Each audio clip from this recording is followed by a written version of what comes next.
Guys, I'm going to show you how to put wood veneer edging on unfinished surfaces. Now, I know what you're thinking. If you would have put this on correctly, then you wouldn't have unfinished surfaces like this.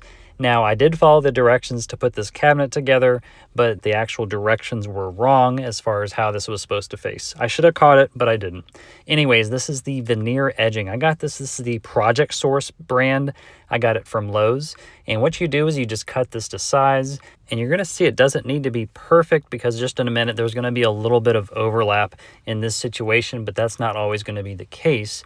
But as you can see, this top one's going to come down a little bit past the edge and actually cover up this intersection here anyways. But that may not always be the case. So what you do is you may need a second person to hold it. I was able to just hold it in place and use this steamer. Now, you don't use the steam setting. This is the dry heat setting.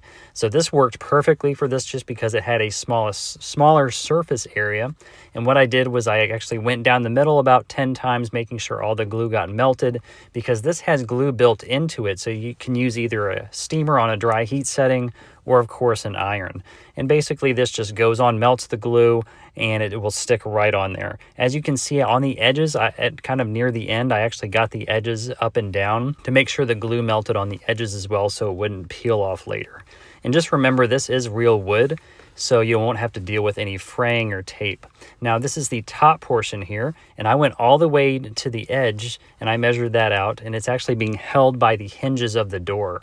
So that actually worked out perfectly. Now we're going to get the steamer, and just the same thing, we're going to steam this section here.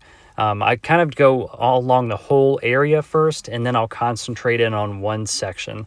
Like here, I'm doing a 6-inch section, and then you'll see me, I'll overlap and then do the other 6-inch section here. Now, you don't have to use that method, but just whatever works for you. So as long as it's not going to start coming up and not fraying, but kind of bending a little bit.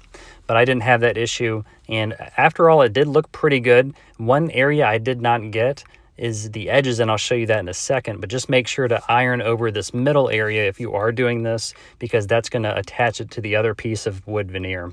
Now, behind the hinges, like right behind here, I technically did not get that just because my iron couldn't reach it. If you did want to reach that, you could technically take the doors off and do that.